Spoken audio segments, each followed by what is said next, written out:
Also, the institution is accredited by NAC with A grade. And also, we are accredited by Quackerly Simons QS High Gauge as Diamond Category College. Institute is also ISO 9001:2015 QMS certified, and we are consistently ranked among top engineering colleges in the country by National Institution Ranking Framework. In fact, we were, for the first 5 years, we were one among top 100 colleges, and the last year, we have moved to 101. It's a very prestigious ranking framework. About academic autonomy, as I mentioned, and you are all aware, SIT is an autonomous college.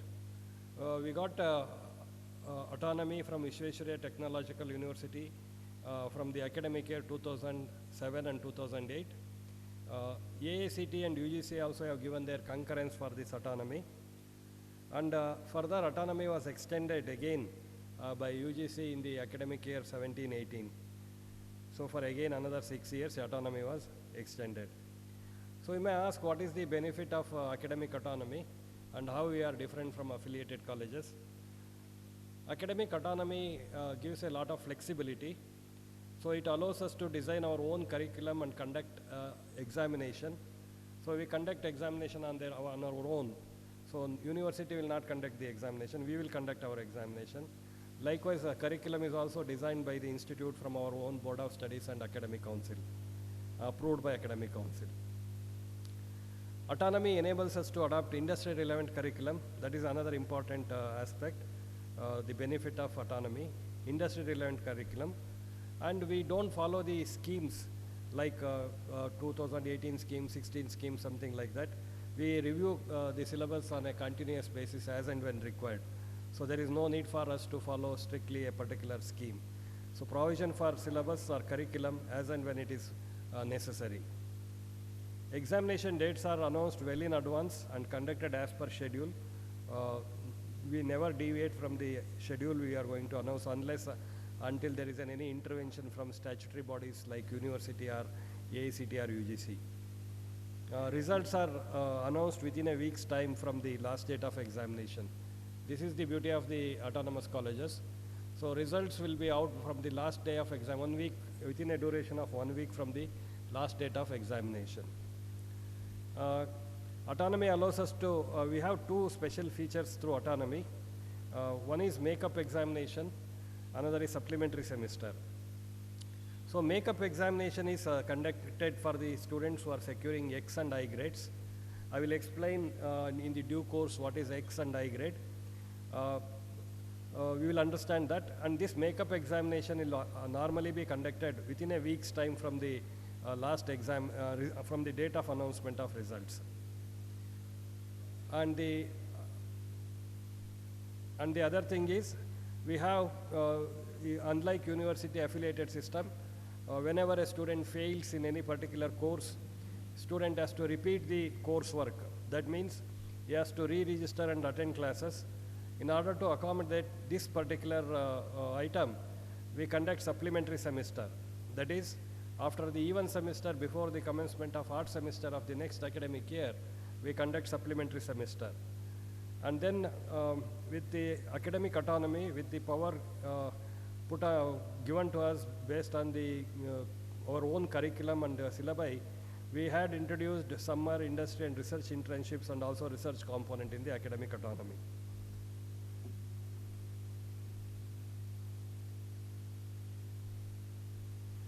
Then coming to the salient features of autonomy. With the autonomy, we switch over from examination centric system to continuous learning centric system. So we will be conducting evaluation courses on a continuous basis based on the performance in the continuous internal evaluation and semester and examination. Your grades will be decided. So equal emphasis is given for continuous learning as well as term and examination. There is a flexibility in selection of courses. You can choose from various options available like professional core, professional elective, open elective, etc. There is a flexibility in selecting courses. And another salient feature of autonomy is paced learning. If you feel that the academic workload is too much to handle, then you can either drop or withdraw so that you can reduce your academic workload and concentrate on courses where you can do better. So that is another benefit of autonomy, provision for paced learning. And you are entering into a scheme where new education policy is being implemented.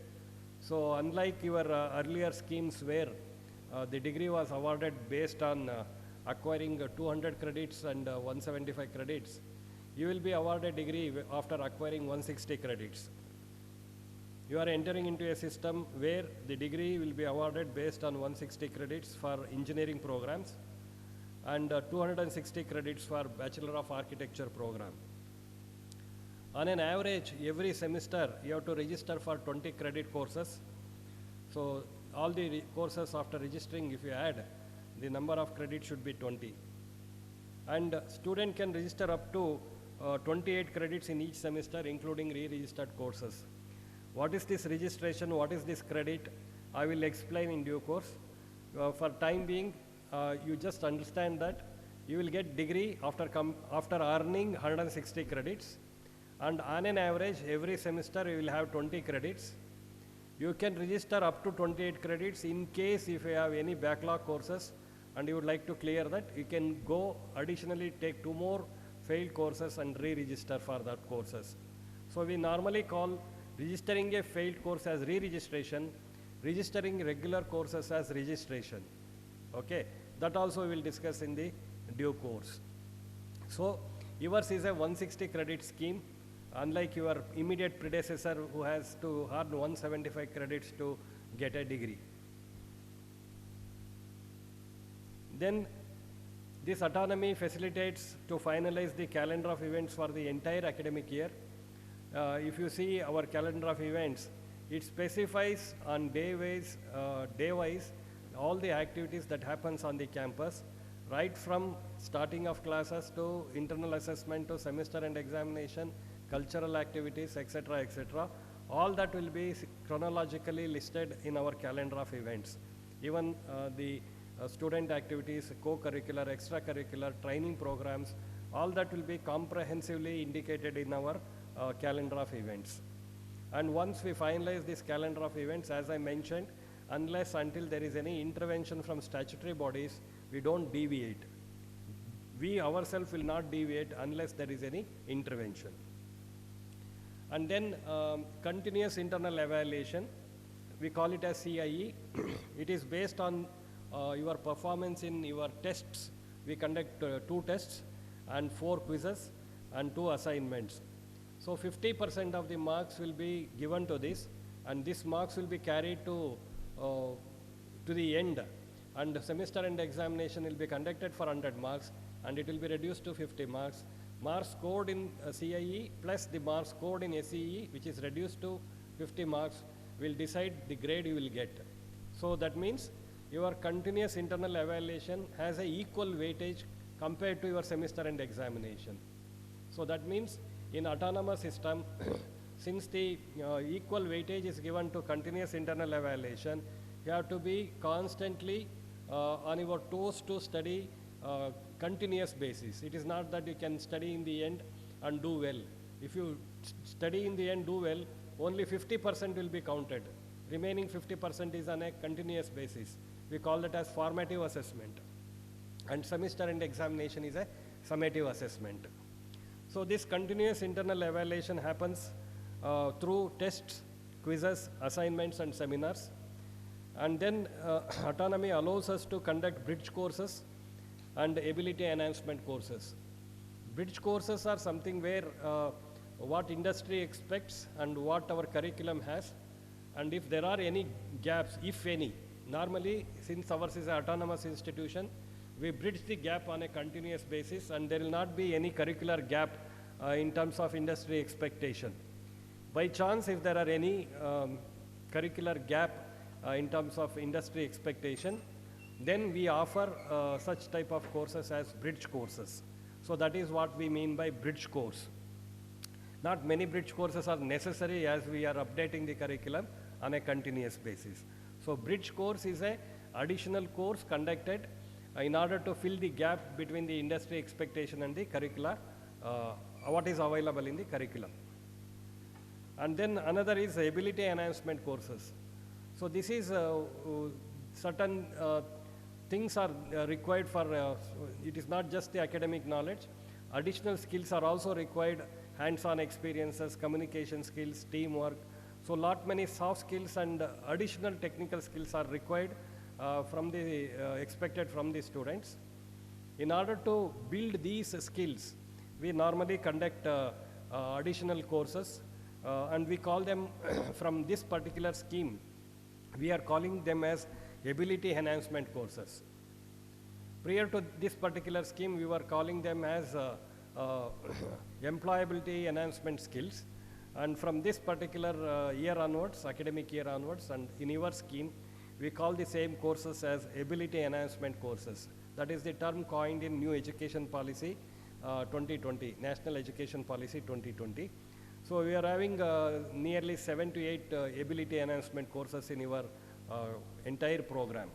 We will see what is program, course and all subsequently. Then there is a provision for internships. So normally we had one internship, and from your particular scheme, we will have 3 internships. One is for the first internship is summer internship, and the third internship is called as industry bar research internship. These internships are first one is for 3 weeks, second internship is for 4 weeks, and the last internship is for the entire semester. So you have to do your internship for the complete 6 months in the industry or research institute. So this is another salient feature of academic autonomy. Coming to how academic administration happens, academic administration is monitored by various bodies. To list a few, these are some of the academic administrative bodies. Governing Council, it basically looks into strategy and policy making and overall administration of the institute.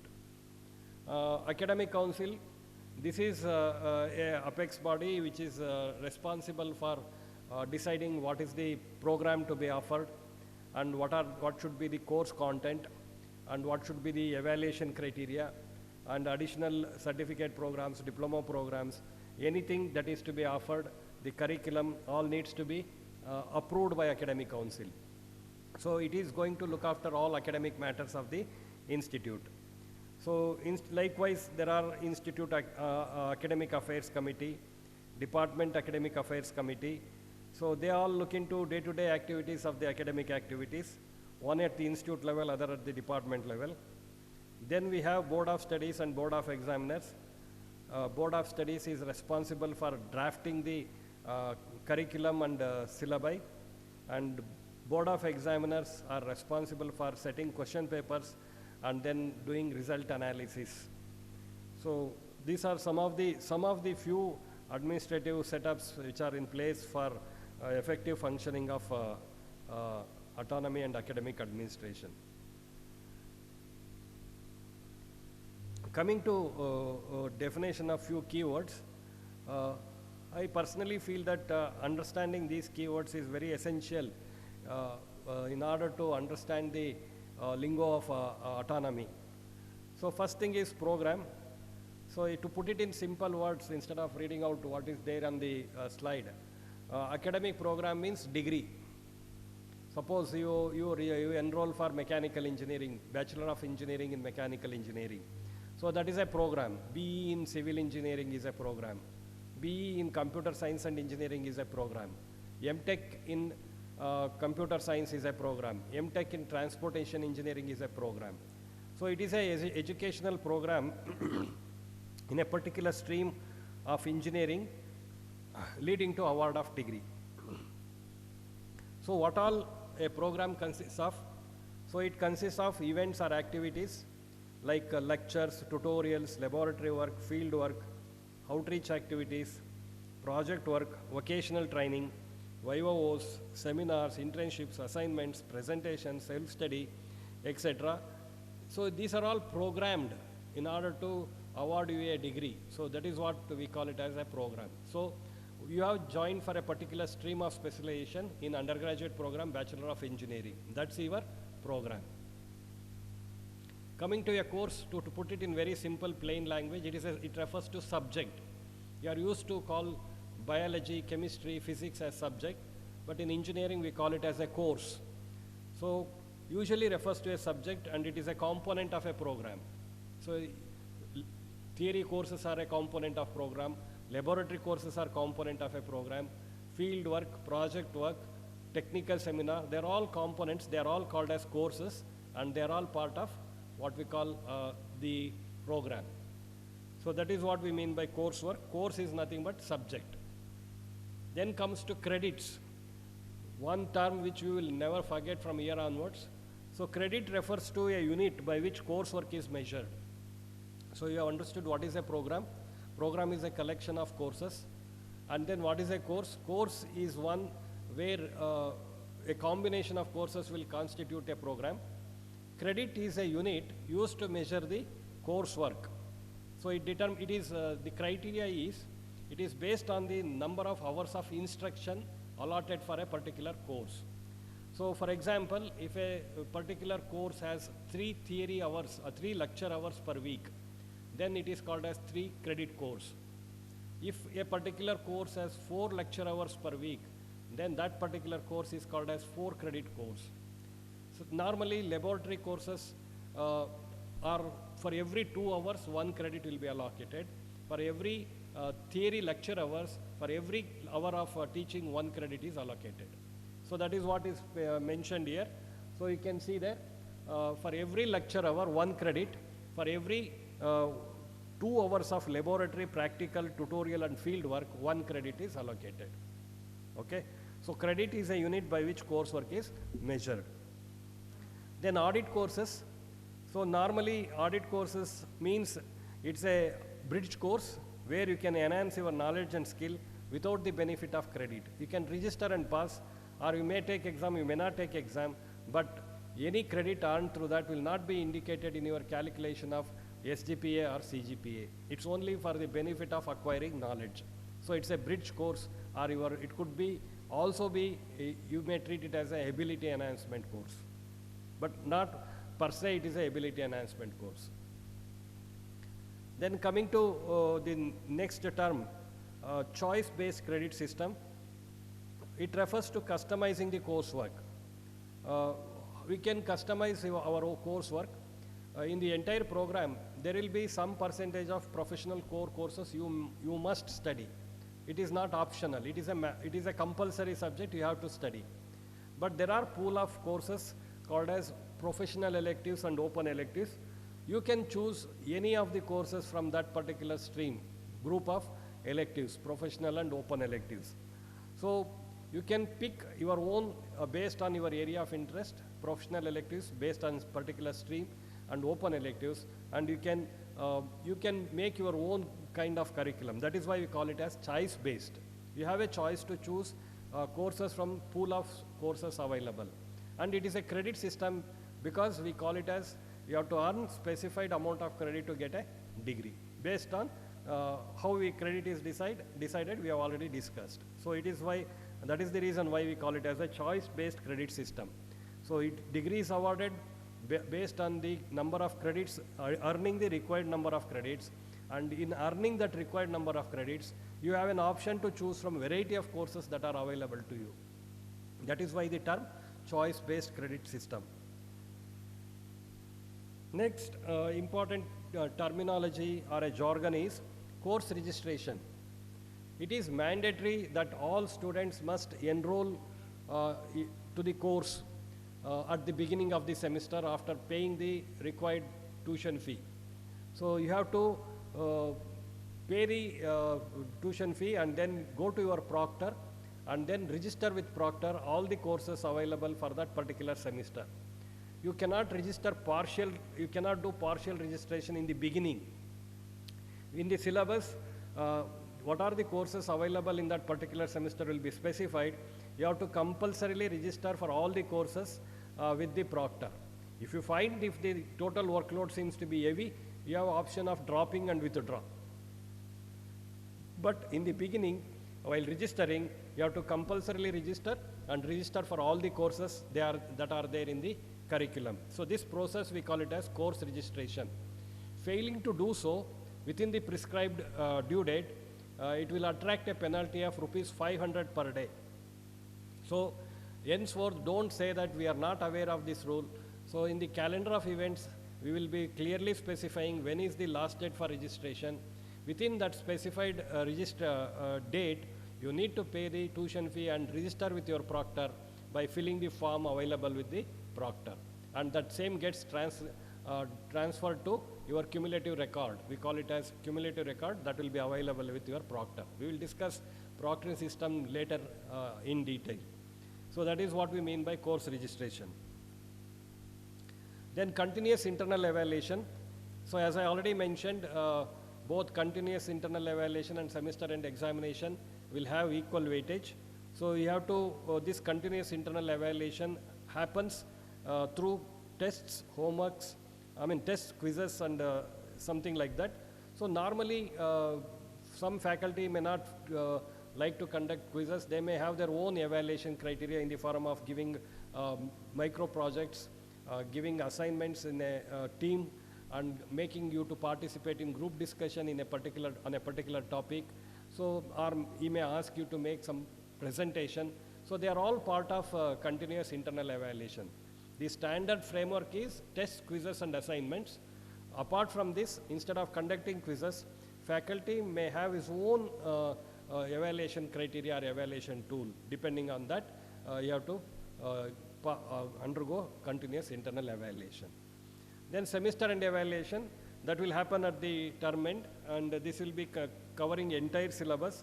And for this purpose, syllabi is organized into unit wise, and you have to answer compulsorily all the questions from each unit. There will not be any choice between the units, but there will be choice within the units. So this is what we mean by semester end examination. It is an examination covering the entire syllabus conducted at the end of the semester, and there will not be any choice between the units, but within the units you have either this or that question. So you will have two questions, and any one of them you can answer. So that is what the normal question paper pattern is all about. There is another course called as non-credit mandatory courses. We call it as NCMC.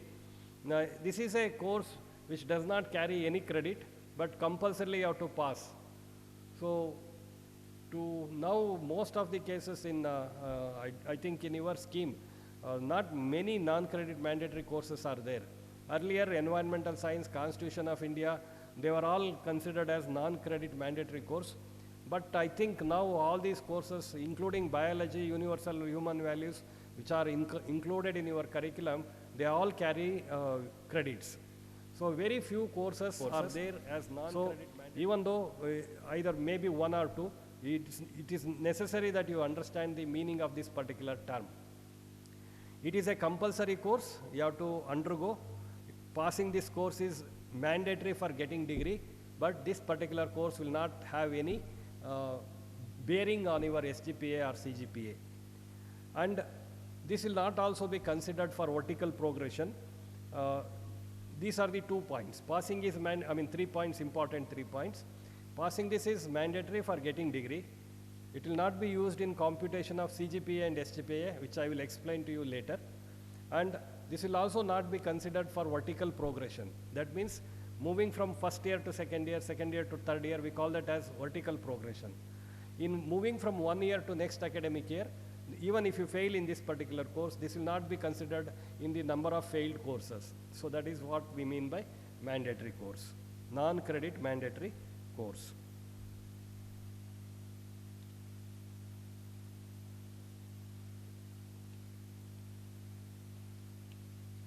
So you might be aware of our evaluation system by this time. We don't put marks, we don't disclose marks you secured, and your grade card will not contain marks and percentage. We always talk in terms of grades and CGPA and SGPA. So what is grade? What is, how we are going to grade? What is SGPA? What is CGPA? That we will see now. Grade refers to qualitative measure of achievement of a student in each course based on the percentage of marks secured in CIE and SEE put together. This is a key point. So your grade will be decided based on the percentage of marks you have secured in CIE and SEE. Both will have equal weightage. So if you have a very good CIE, if you have 40 out of 50, even by securing just 60 marks out of 100 in the semester and examination, so you will be having 70 plus, that means you will be having B grade. So that is the advantage of continuously studying, I mean autonomous system. Your performance in the final examination will not be the only determining factor. If you are attentive right from the beginning with a good continuous internal evaluation, you can get a good grade. Even if you by chance fail in the term and examination to secure good marks, you will have a reasonably good grade.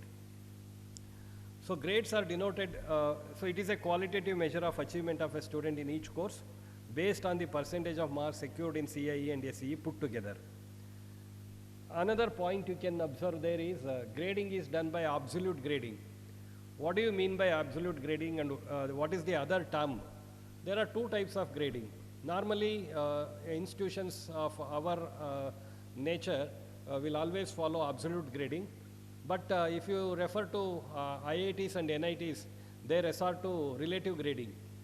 So there, the grade you have earned, SGPA or CGPA have earned, depends on the top performing student in the class. So your performance is decided based on the top performing students in the class. That is, we call it as a relative grading. So if the top performing student gets a very low score, then even if you just pass, you will have a very good performance level. Whereas in absolute grading, we follow absolute grading. So absolute grading is nothing to do with what other performance is in the examination. It solely depends on your performance. If you have done well, irrespective of others' performance, you will get good grade. So absolute grading and relative grading have their own merits and demerits. Let us not get into the demerits and merits, which is advantages, which is disadvantage here. All autonomous colleges affiliated to VTU in Karnataka are following absolute grading, and none of us are following relative grading. So the grades attached are like this. For outstanding, S grade, that is above 90, above 90 and above is S grade. A grade is excellent, 80 to 90, 80 to 89 is excellent. B is very good, C is good, D is above average, E is average, anything less than 40 it is fail. So based on the marks you have secured, this grade will be decided. But the marks will be decided taking into account both CIE and SEE. So grading and grade point are an index of performance of a students in the particular course. Then the two metrics which are very of high importance to you, they refers to semester grade point average and then cumulative grade point average. Semester grade point average refers to academic performance of a student in a particular semester. Listen to me carefully. Semester grade point average refers to measurement of academic performance of a student in a particular semester, whereas cumulative grade point average refers to cumulative performance of a student till the completion of that particular semester. Suppose you are completed 6th semester and you are about to move to 7th semester. So you have just completed 6th semester examination. For that 6th semester examination, you will get semester grade point average. It is based purely on the performance, your performance in the 6th semester examination. 6th semester, entire process, including CIE and SEE. Whereas CGPA refers to your performance till the completion of 6th semester, including from first semester to 6th semester. So CGPA refers to your performance till the completion of that particular semester, whereas SGPA refers to your performance only in that particular semester. There is a lot of difference between these two. In due course you will understand. I will also try to make you to understand very clearly this in the limited time available. By chance, if you have any doubts, we can have a discussion later. And in due course, you will only pick up what is this difference is all about. So, next is grade card. So, we don't call as a marks card, we call it as a grade card because we give grades, not the marks. So, what all the contents of this particular grade card? So, it shows the grades earned by the student. In addition to the grades secured, it will also indicate the course code, the title of the course, what is the credit allotted, grades secured. In addition to that, how many attempts you have taken to pass that particular course and your attendance status of that particular course, that will be indicated in the grade card. So it is very essential that when you carry your grade card to corporate world, it will be having attendance, and attendance indicates or shows your punctuality. Your punctuality will be reflected there with your grade card in terms of percentage of classes you have attended. So with this reason, and also from the learning point of view, please attend every one of the classes, and your target should be 100% attendance.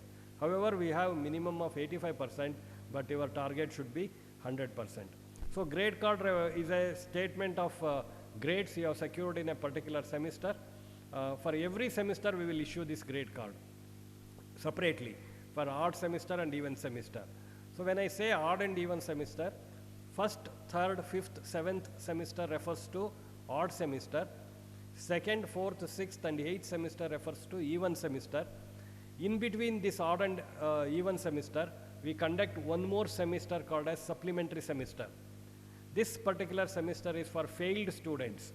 If you have failed any particular course, you cannot straight away write the examination. You have to attend the classes again, secure internal marks again, and then write the term end examination. So normally, for these failed courses, we will conduct supplementary semester. So odd semester, first, third, fifth, seventh, even semester, second, fourth, sixth, and eighth semester. And if we have any courses failed, writing exam in supplementary semester, at the end of every semester, you will get a grade card, indicating the courses you have registered, the grades you have secured, the attendance you have secured, and the SGPA of that semester, and CGPA till that semester. I hope it's clear. Okay. Next is details of an academic year. Normally, an academic year consists of odd semester, even semester, and supplementary semester. So the duration of each semester is 20 weeks. Odd semester is for 20 weeks. Even semester is for 20 weeks. And if you have cleared all the courses without failing in any of the courses, you will have another 8 weeks of break, 10 weeks of break, which you can make use of for completing your internships and then doing your projects, hobby projects, whatever it is. Basically, in your scheme, you have to undertake internships. So you can make use of this 10 weeks break for executing or participating in internship. So odd semester 20 weeks. In that 20 weeks, this is how it is divided. 16 weeks for coursework, that means regular classes. 1 week preparation holidays. 3 weeks is the examination duration, and 1 week result is announced from the 1 week, after 1 week from the last date of examination, and then inter-semester recess is 2 weeks. That means in between odd and even semesters, you will have a vacation of 2 weeks.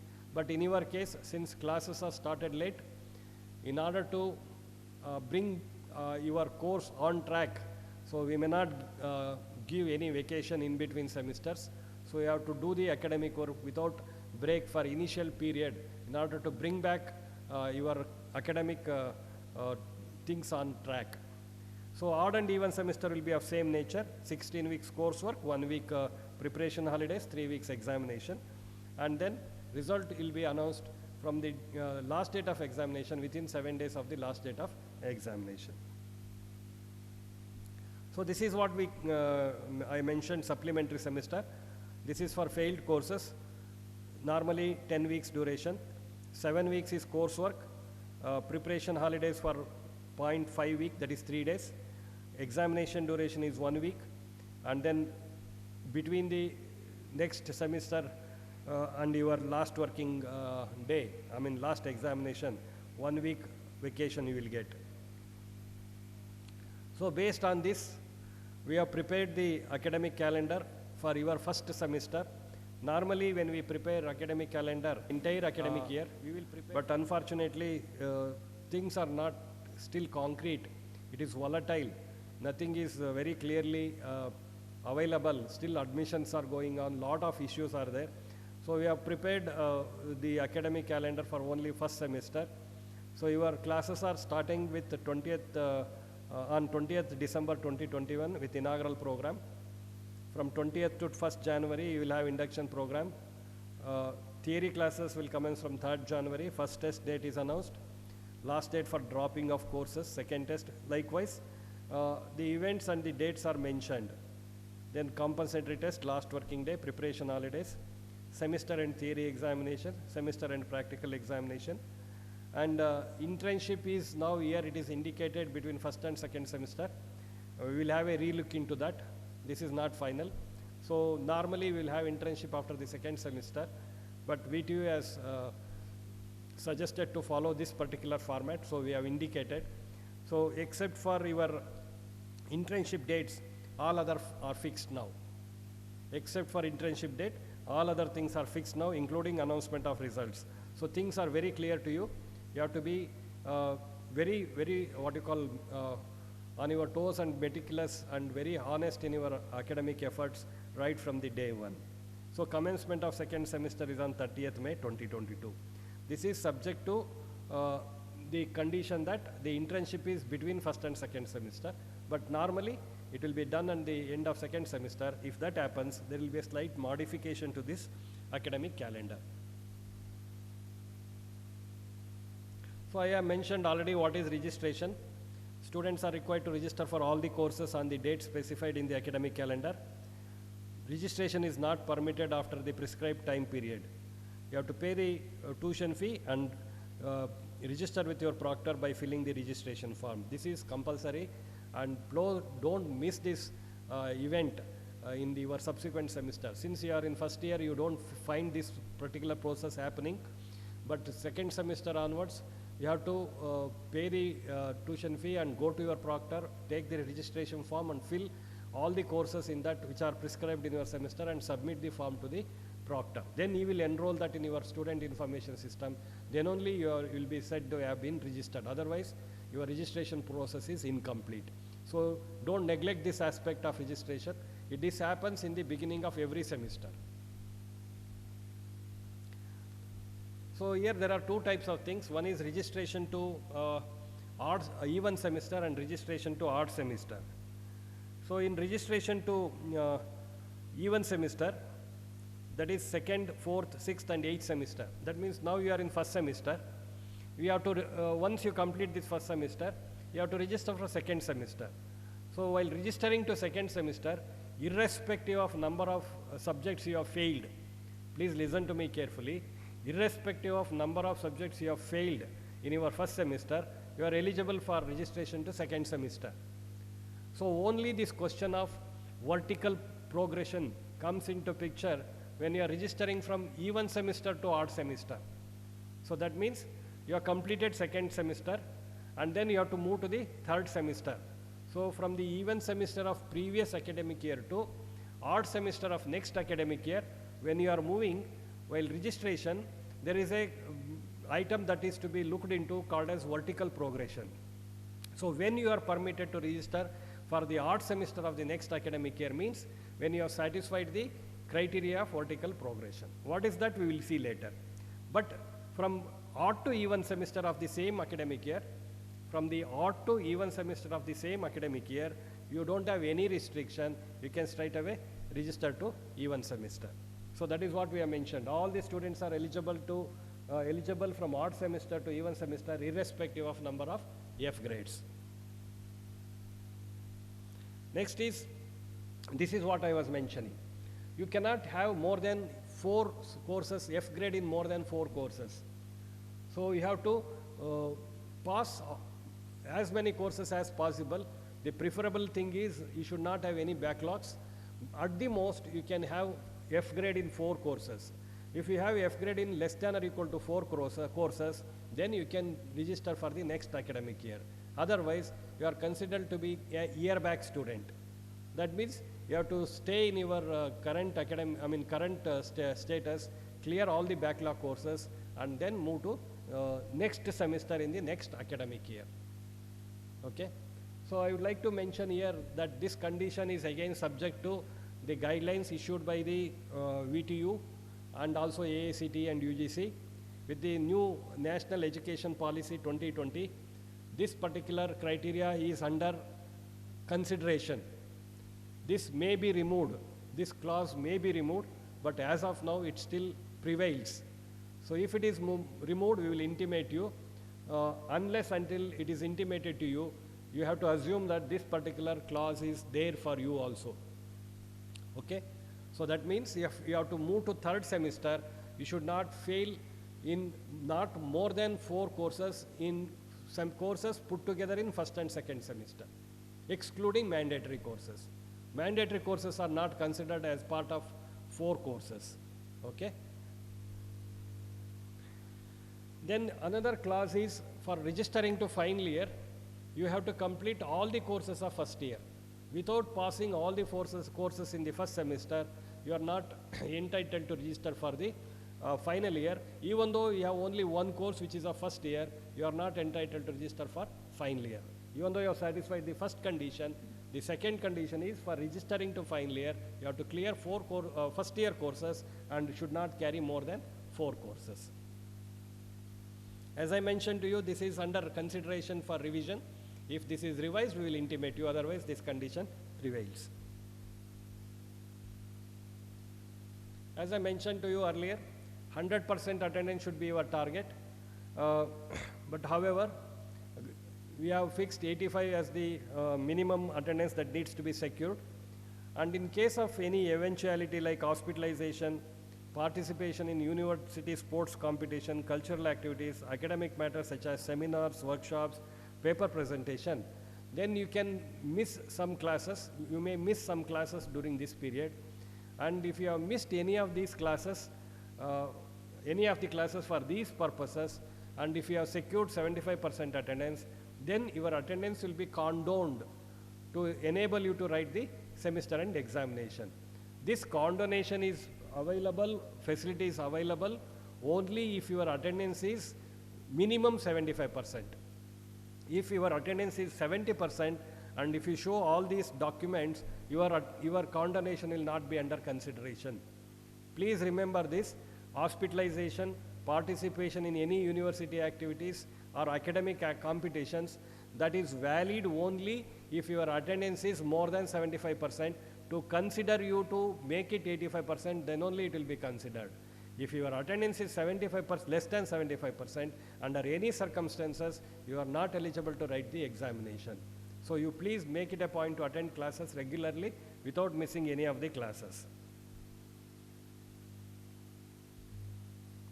And this condonation, I would like to mention to you, it will not happen on its own.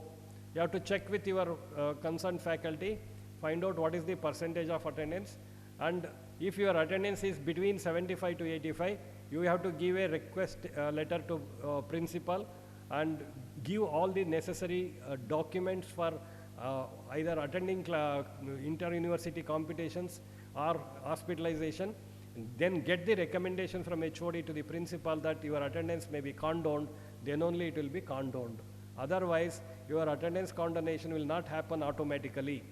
Don't be under the impression that 75% is minimum, I have 78% and I will be eligible to write the exam. No, minimum is 85%. Anything between 75 and 85, it will be condoned and you are made to write the examination only on your request and forwarded by the head of the department.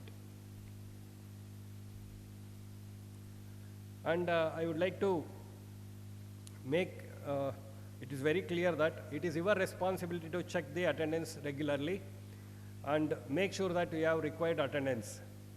So having shortage of attendance will be considered as failed grade and you have to re-register for that courses in the supplementary semester or whenever it is offered. So as I mentioned, your CIE component will be for 50 marks. That is continuous internal evaluation will be 50 marks. And semester end examination will be for 50 marks. This internal evaluation component is decided like this.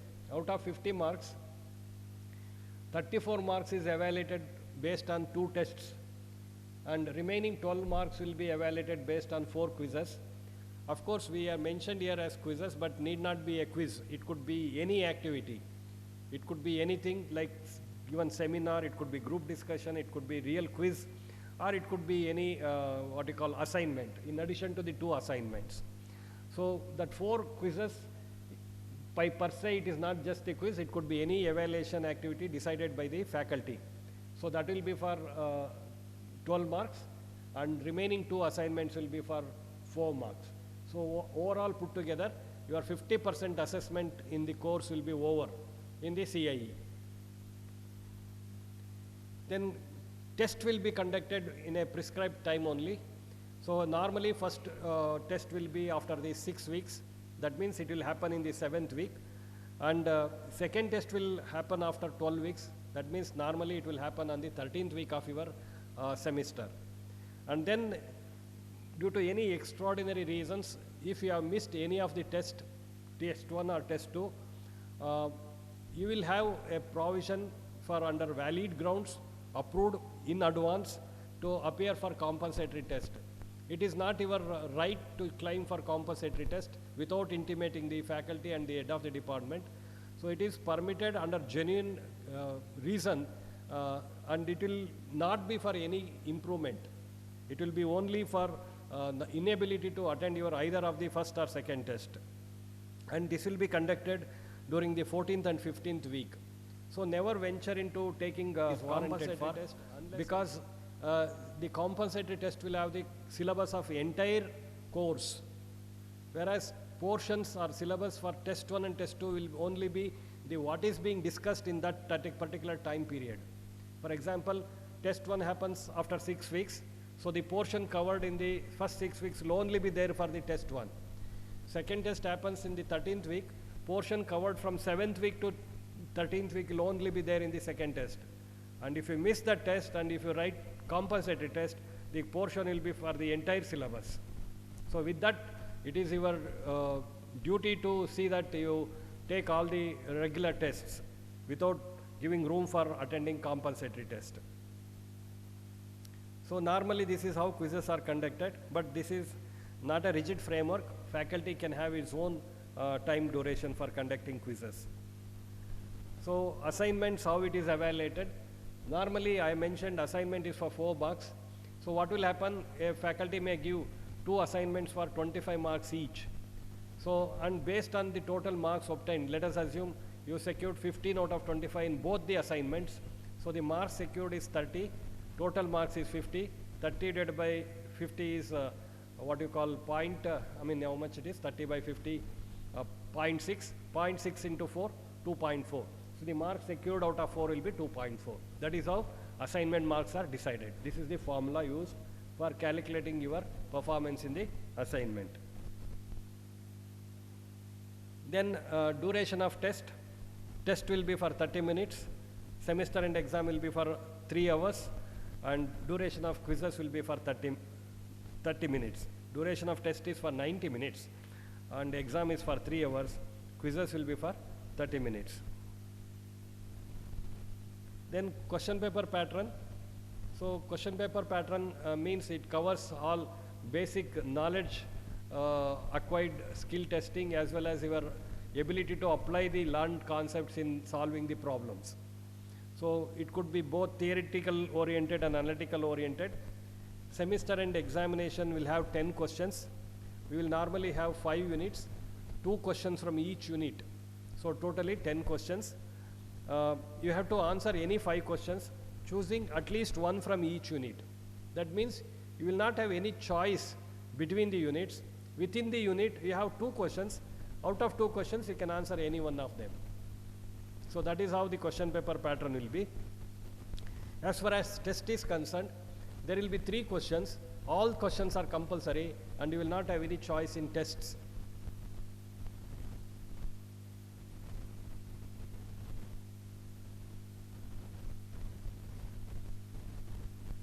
So this is, I have already covered. Okay. So when is F grade? Student securing F grade has to re-register for the course by paying prescribed fee whenever these courses are offered. This is one point. As I mentioned, if you secure F grade, when we say you have secured F grade, if you have failed to satisfy attendance requirement, if you have failed to satisfy your internals requirement, that is out of 50 CIE, if you fail to secure 20, then also you say we have got F grade. If you get attendance less than 85 and if condonation is not given, then also you get F grade. And you have satisfied all these things in the semester end examination. Out of 100 you have secured only 30. That means you have failed to secure 40%. Then also in spite of you have satisfied attendance, in spite of you have satisfied internal marks, failing to secure 40% in semester end examination will also lead to awarding F grade. So in any of these cases, if you have got F grade, suppose you had 40 internals and 85 attendance and you have not passed the examination because of poor performance in semester end examination, still you have to re-attend these course regularly in regular classes and then you have to write the examination. Your internal marks will not be carried, you are not permitted to write the examination directly. So that is what the last point says. You have to re-register for the course. See this difference between register and re-register. Registering is for the first time, you have to register for all the courses when you are joining for that particular semester. Re-registration is for the failed course. As and when it is offered, you have to re-register for that particular course by paying the prescribed tuition fee or prescribed fee. So normally 3,000 rupees for a regular theory course and 2,500 for laboratory and mandatory course. So that is what the normal fee structure for re-registration of the courses.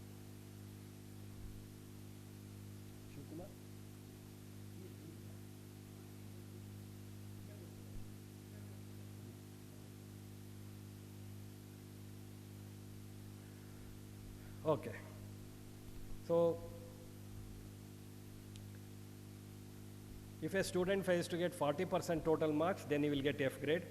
Failure to get 75% attendance, he will get F grade.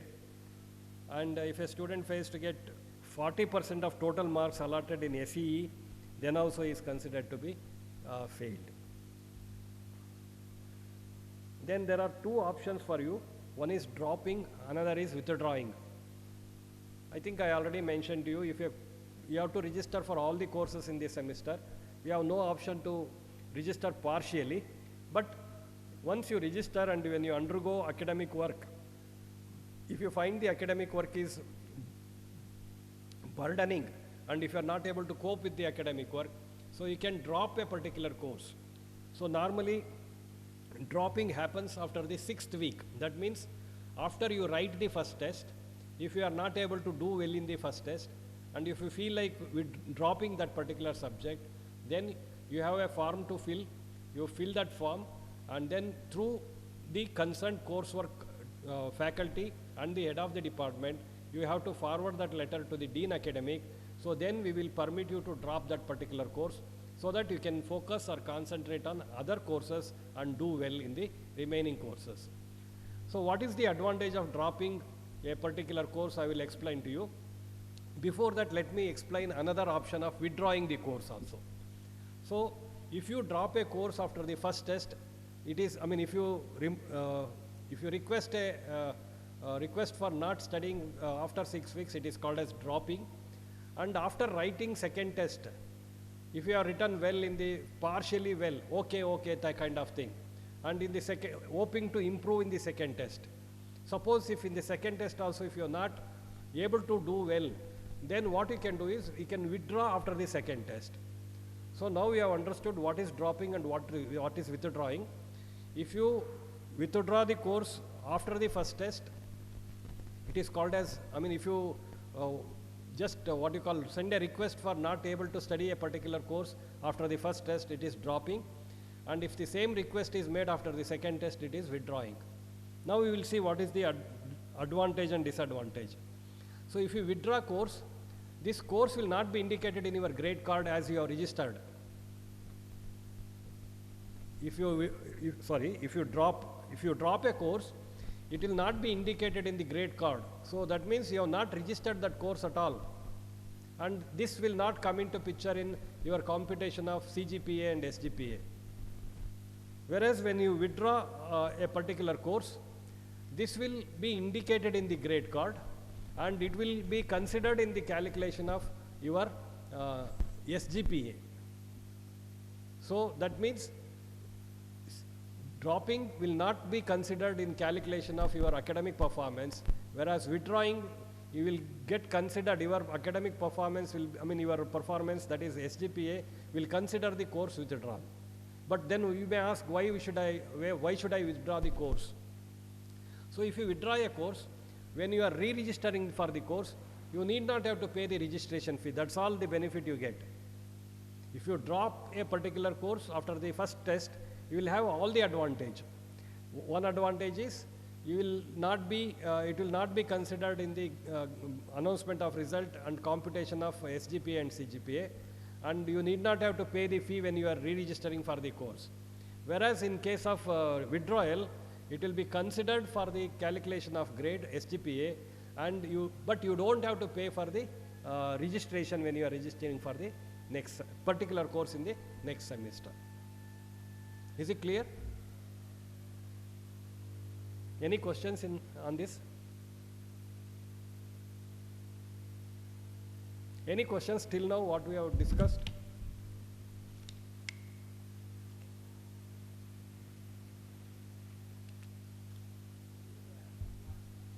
ಬೇಡ ಬೇಡ ಇಲ್ಲಿರೋರೆ ಸಾಕು.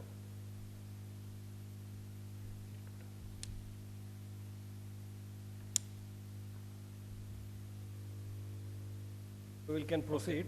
So there are some riders for dropping and withdrawing. Dropping and withdraw is not permitted to re-registered course. Listen to me carefully. You can drop or withdraw any particular course, but there are some riders. One is you cannot drop or withdraw for the re-registered courses. Only regular courses can be dropped or withdrawn. You cannot drop or withdraw laboratory courses, and any theory course which is integrated with laboratory, that also you cannot drop or withdraw. So this is the provision you have got. You can drop or withdraw any course which is non-registered course, non-re-registered course. Non-re-registered course. It should not be laboratory course. It should not be integrated course. And another condition is, after dropping or withdrawing, your total number of credits registered for that particular course should not come down below 60. So I mentioned to you, normally any semester will have 20 credits. So you can drop or withdraw.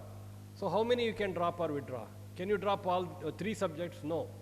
So you can drop in such a way that this condition of re-registered courses cannot be dropped or withdrawn. Laboratory courses cannot be dropped or withdrawn. Courses integrated with labs cannot be dropped or withdrawn. And after dropping or withdrawing, total number of credits you have registered for that particular semester cannot come down to below 16. That is the condition. That is the last point. Okay. Then incomplete grade. This is one feature you must all know. This is a grade allotted to you in case you are not able to take this semester end examination. You have all the required attendance and CAE, but because of some extraordinary circumstances, if you are not able to take the final examination, the reasons are very clearly, explicitly stated. Anything beyond this will not be considered. Hospitalization, not just not feeling well, it's a hospitalization, disaster in his family, in or her family. Only 2 conditions. You have to be seriously ill and has to be hospitalized, and anything disaster has happened in your family. Under such circumstances, you have to put an application to principal through HOD requesting for I grade. Then your I grade will be considered, and What is the advantage? I will tell you later. Then there is another concept called as X grade. This X grade is awarded to a particular student if he has more than 45 internals. Out of 50 marks, your marks in CIE is 45 and you have secured 85% attendance. This is a scenario. You have internal marks 45 and above, and then you have 85% attendance. But unfortunately, you fail in semester end examination. Then, under such circumstances, you will get X grade. That means you need not have to re-register for that course and write the examination. You can straight away write the examination, which is conducted just within 1 week from the date of announcement of result. So, I grade and X grade students will have another examination within 1 week's time of announcement of result, and you can straight away write the examination without the need for re-registering that course. Is it clear?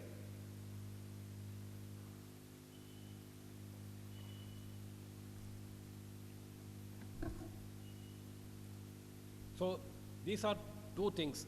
So if you have not got X or I grade, if you have got F grade, then the only option you have is to re-register for that course as and when it is offered. So as I mentioned, re-registration is 3,000 for regular courses, 2,500 for non-credit mandatory courses. So there are two types of counseling. One is academic counseling, other is this is also called as mentoring. Another is pure counseling, which happens through wherever there is a need for a counseling from a psychiatrist. So we have a psychiatrist, consulting psychiatrist, who visits our health center on every Wednesdays. So if there is any need for such kind of counseling, that facility will be provided. But what I'm talking now is called as academic counseling. So normally I will just put it in brief, what is this? So after the first test, if you fail to secure good marks, what is good marks? That is, out of 50 marks, if you have failed to secure 20 or more, so you will be counseled. If you have any difficulty in understanding course, if you have difficulty, what is your problem? Then we will arrange for remedial classes. We will arrange for additional support. We will try to help you in overcoming your problem. Then, in spite of doing all these things, if you find it difficult to cope with the academic workload, then you will be allowed to drop or withdraw. This dropping and withdraw, as I mentioned earlier, it is not a voluntary decision by yourself. So your proctor or mentor, along with faculty teaching, will decide whether you should drop or withdraw the course. So such a process is called as academic counseling. So what will we do is, we will allow you to drop a subject with an undertaking from you that you will concentrate on remaining subjects and do well in that particular courses. So that is the gist of this academic counseling, what is being mentioned here. Okay. Next is evaluation in semester end examination. We have a unique system of evaluation in semester end examination, most unlike to, it is not being followed elsewhere. Every answer script of yours will be evaluated twice, one by internal examiner, another by external examiner. If the evaluation, the marks awarded by both the examiners is less than 10, then the average of these two evaluators' marks will be the marks you have secured. If the difference between the first evaluator and the second evaluator exceeds 10, then your answer scripts get evaluated by the third person. Then the marks awarded by the evaluators which are nearest to, that will be taken as average, and that will be decided as the marks you have secured. So as such, there is any scope for error that is most unlikely in our system. So don't think that you have failed in the exam means faculty might not have evaluated properly or not. That is most unlikely to happen. So focus on your studies and believe in the results you are going to get. no need for you to challenge the evaluation or asking for photocopy. Okay, this is how the evaluation in semester end exam happens. So, two evaluations. If the difference is less than 10, average of that will be taken. If the difference is more than 10 marks, then third evaluator will evaluate. The nearest of the two will be taken as the marks you have secured. Extended evaluation, that is what I was mentioning. You can challenge the results. I have mentioned to you what is our system. So you can challenge this by applying for extended evaluation. The fee for this particular process is 4,000 rupees per course. Instead, what you can do is, you can apply for a photocopy by paying 300 rupees, get it evaluated by your course teacher, and if your course teacher and you really believes that is there any reasonable chances of you getting through, then you can apply for challenge evaluation. Okay. Next is continuous internal evaluation for laboratory courses.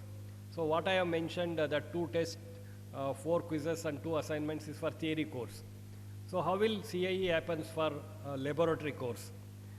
So normally CIE for laboratory course is split up into in this particular manner. Conducting lab experiment in every class is for 20 marks, and writing lab record for every experiment is for 15 marks. So if there are 10 experiments in a particular lab, all the 10 experiments will be evaluated for 35 marks, and average of these 10 will be your conducting experiments average marks. Then you will have a test in the end, semester end. So this test will be conducted for 10 marks and Viva will be conducted for 5 marks. That means lab test in the semester end will have 15 marks and 35 marks is on a regular class basis conduction wise experiment marks. So total put together you will have 50 marks. Then semester end examination, writing procedure 10 marks, conducting experiment 20 marks.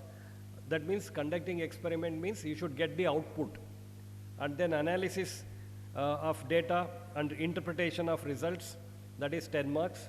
Then oral viva voce is for 10 marks. So it is put together total 50 marks. So this SCE 50 marks and CIE 50 marks, total 100 marks. Based on that, grades will be decided. So this is how the rubrics for awarding grades. So the last row is the marks you have secured. The second middle row is the grade points you are getting, and the qualitative grades is mentioned in alphabets like F, E, D, C, B, A, S. The meaning of that is given in the first row: outstanding, excellent, very good, good, average, poor, and fail. Suppose if you get 81 marks, that means you have secured A grade. That means your performance is excellent in that particular course, and you secure grade points of 9. What is this grade point? How does this grade points get converted into SGPA and CGPA? I will explain now. So for understanding that, this is a prerequisite. So this is how the grades are allocated. So based on the marks, based on the grades, you get grade points. So this is how the allocation of grades and grade points is all about. And this marks obtained is the combination of both CIE and SCE. Both CIE and SCE put together is this particular mark secured. In addition to the grades which are mentioned there are 2 other grades called as PP and NP. PP stands for pass, NP stands for fail. This grade is given only for non-credit mandatory course. This is not given for any credit course. So this is how your semester grade point average and cumulative grade point average are calculated. So let us spend few minutes on understanding how this SGPA and CGPA are calculated. So what is the formula? Summation of course credits into grade points for all the courses within that semester divided by course credits for all courses registered in that semester, excluding F grade, DP and W. Including F grade and excluding DP and W. So in that particular semester, if you drop and withdraw, it will not have any implications on your SGPA, but if you fail, then it will have implications on your SGPA. So more the number of courses you fail, lower will be your SGPA. Whereas in CGPA, see there, excluding the courses with F also. Here, even if you fail in if you fail in a course, that particular course will not be considered in assessing your performance. In assessing your performance in CGPA, only the courses you have passed will be considered. In semester grade point average, in that particular semester, all the courses you have registered, including F grade courses, will be considered for assessing the performance in that particular semester.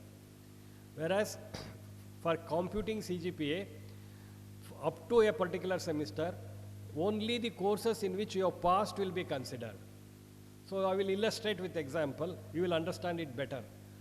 You will understand this formula also better when I make a presentation of actual computation of SGPA and CGPA. See here, instead of mentioning the course name, I have just mentioned course 1, 2, 3, 4, 5, 6 and practical courses, theory courses. Corresponding credits, 4 credit, 3 credit. So when I say 4 credit courses, it could be 3 lecture hours, 2 tutorial hours. For every lecture hour, 1 credit. For any course with tutorial, field work, practical, for every 2 hours, 1 credit. So that means 1 credit lab means 2 hours you have to work in the laboratory. For example, course 6 has 1 credit. 1 credit of theory, if it is 1 credit of theory, theory course, then only 1 lecture will be there. If it is a 1 credit, if it is theory, it could be 1 lecture hour or 2 tutorial hours. So what you have to understand here is 1 lecture hour equal to 1 credit. Apart from direct lecture hours, all other contact hours like tutorials, practicals, field work, any of the things, for every 2 hours you will get 1 credit. Okay? So these are the credits allocated. The next column is grades you have obtained. So C grade means 7 points, D grade means 6 points, B grade means 8 points. So likewise, so these are the grades you have obtained based on your performance in CIE and SEE. So grade points into credits. See there, grade point is 7 for the first course, 4 is the credit. So 28 grade points you have obtained for course 1, out of which, out of 40, maximum you could have got 10. So 10 into 4 is 40 grade points is there. Out of 40 grade points, you have won 28 grade points. Is it clear? Okay. Same with other courses. Same with laboratory courses. So 20 is the total credits. So 18 plus 2 is 20 is the credits. How much is the grade points you have won? 127. So SGPA is 6.37. Sorry, 6.35. So this is the computation. We will take one more example. Let us go to second semester. In the second semester, you have 3 credits laboratory course, 17 credits theory course, total 20 credits. From second semester onwards, you will get 2 metrics. One is SGPA, another is CGPA. So SGPA indicates your performance in only that particular semester, considering the courses in which you have failed. So failed courses will also be taken into account. Whereas in computing CGPA, it will be the performance up to the second semester, excluding failed subjects. To give an example, so there is one course, course 3 you have failed. So there you see, we have used only 35 credits.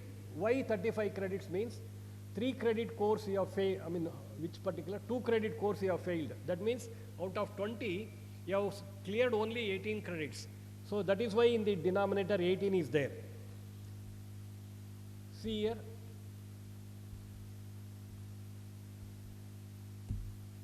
In this case,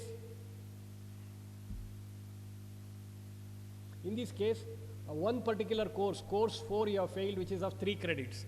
So out of 20 credits, you have failed in out of 20 credits, you have failed in one particular course.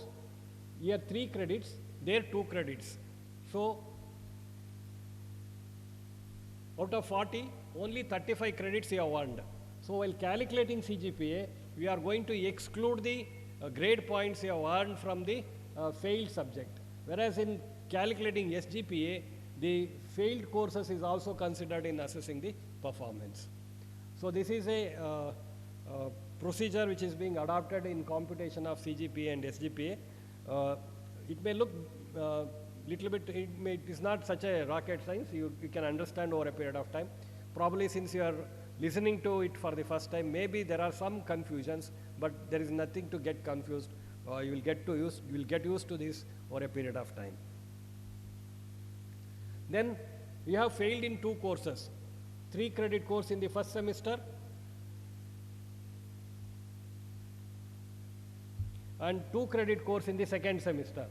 Now you re-register for that in supplementary semester and clear that. So your performance in supplementary semester grade point average is calculated for only 5 credits. These are the courses for which you have appeared, and your CGPA includes 18 plus 17 plus 18 plus 5 of the semester, supplementary semester. So now you have cleared all the first semester, you have earned 40 credits.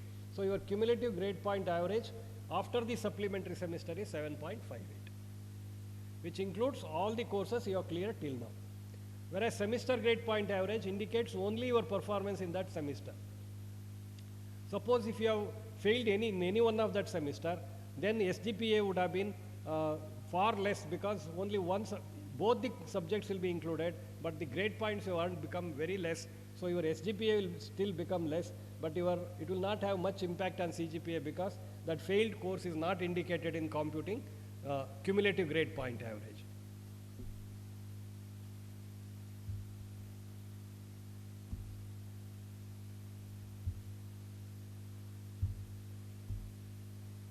Likewise,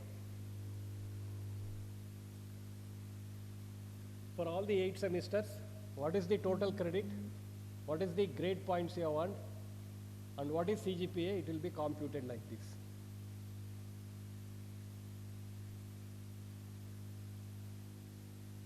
Okay. So only one correction is, after 8 semesters, it will not be 175 credits, it will be 160 credits. So this is the presentation which is made in the for the previous scheme.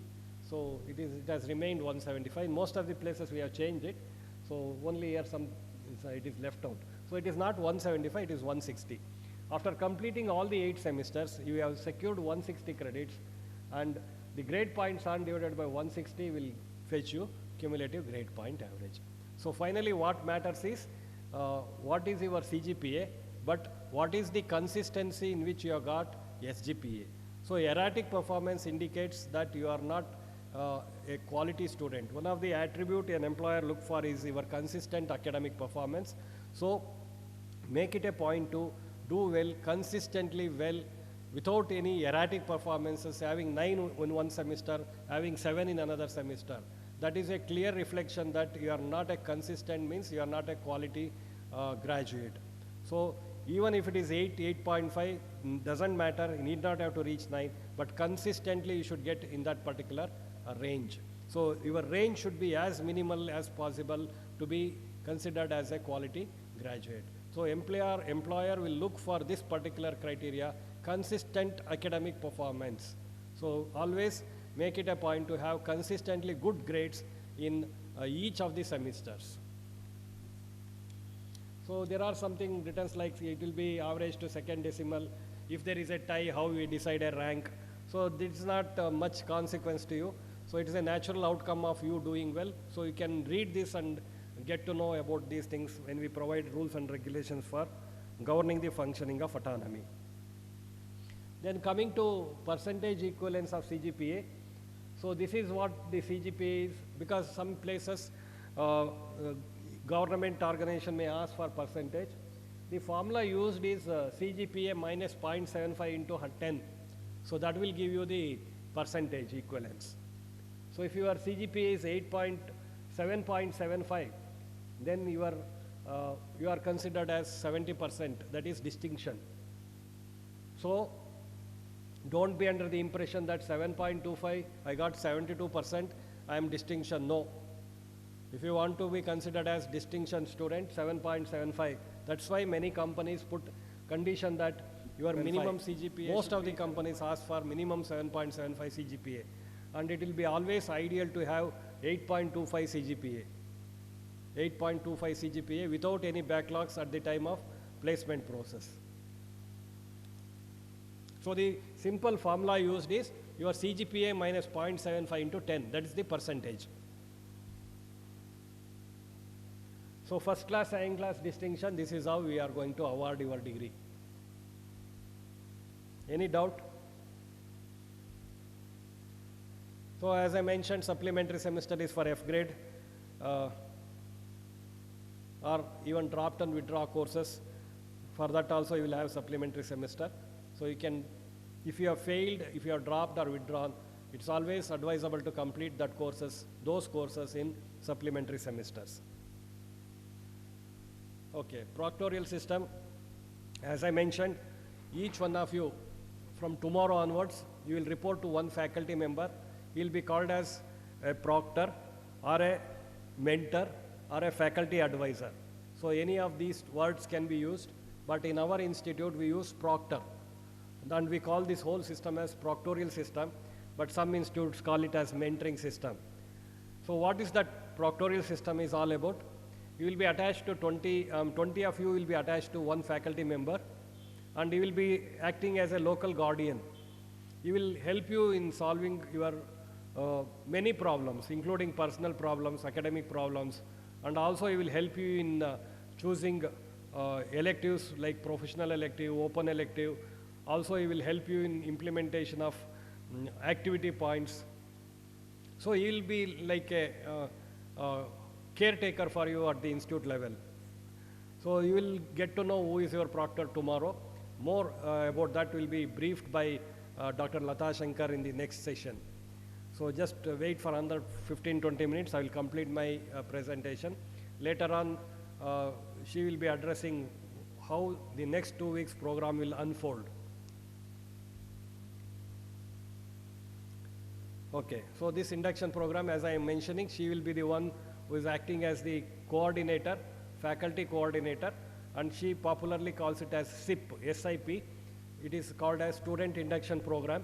So I never use that word, I use induction program. So she used to say SIP, Student Induction Program. So henceforth, next 2 weeks, you will be listening to this word quite often, Student Induction Program. So what is it all about? How it is to, I will just, this slide will explain to you what is this SIP, but I want to read all of you this particular slide, then we'll proceed to next topic.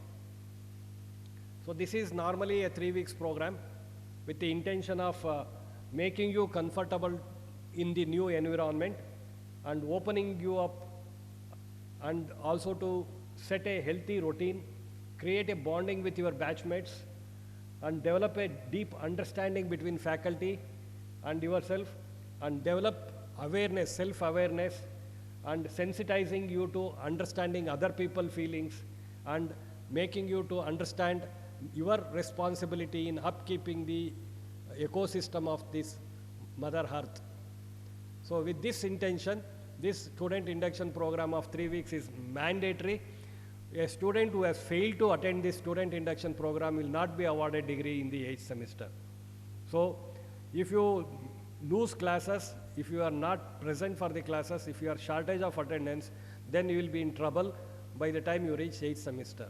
So my sincere request to all of you is, please make use of this 2 weeks, very, very innovative genuinely a concerned program which will expose you to understand yourself and make you to develop all these possible skills which will put you into a right arena of understanding engineering profession.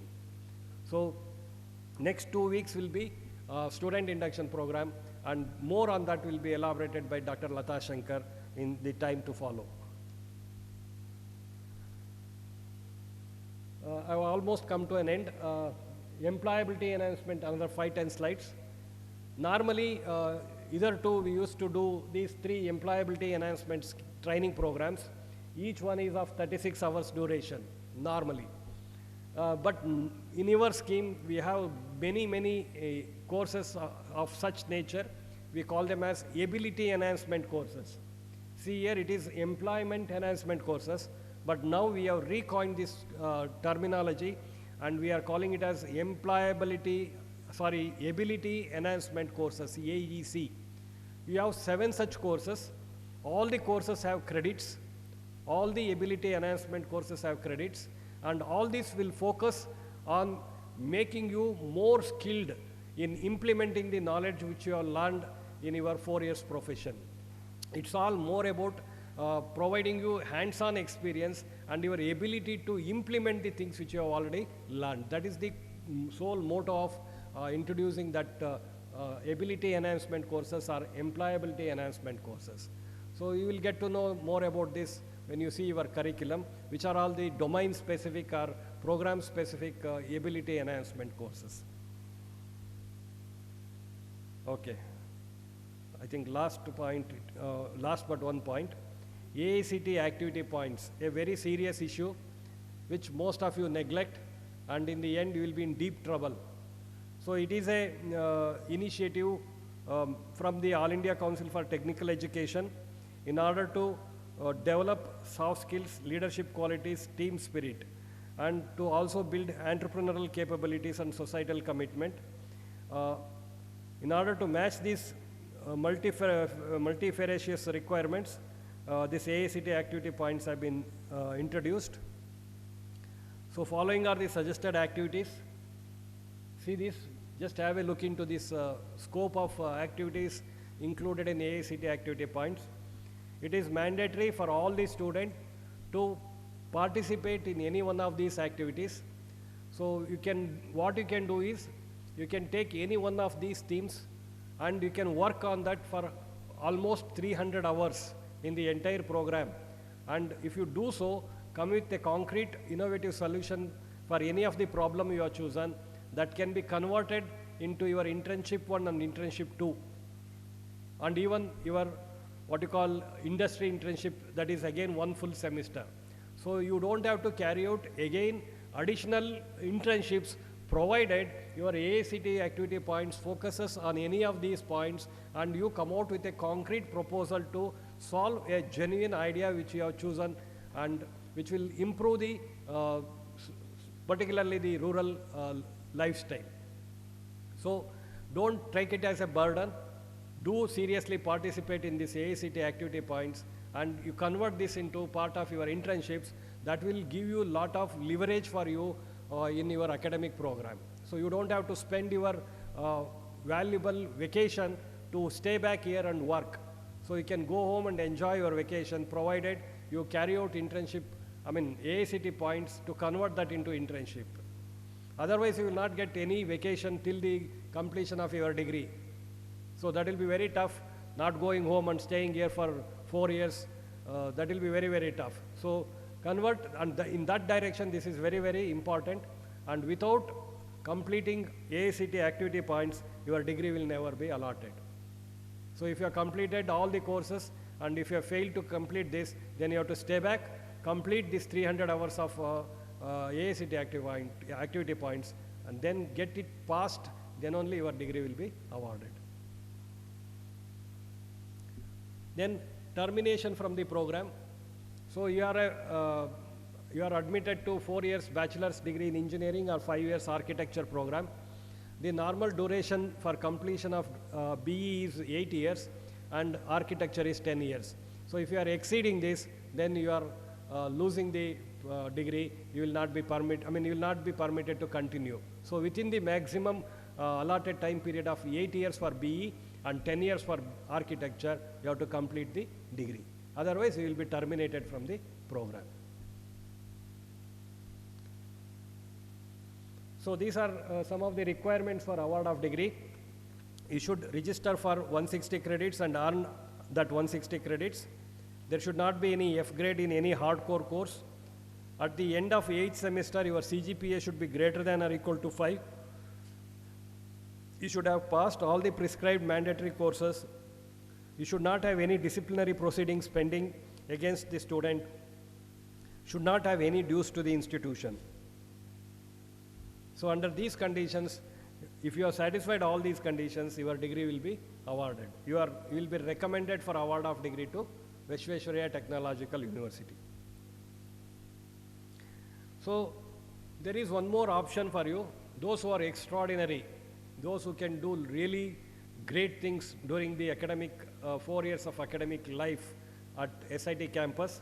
So you have a option of pursuing honors degree. So only thing what you have to do is, at the end of 4th semester, if you have passed all the courses and if your CGPA is 8.5 and above, and if your grade in each one of the courses is greater than or equal to D, then you can study another 5 to 6 courses amounting to 18 credits through online. So we have a Swayam platform through which NPTEL courses are offered. So you can register for these NPTEL courses and you can earn additional 18 credits on successful completion of these courses offered through online. In addition to your regular 160 credits, you will be offered BE honors degree. So the condition for that option is you must have 8.5 CGPA at the end of 4th semester, and you should have secured minimum D grade in all the courses till that point.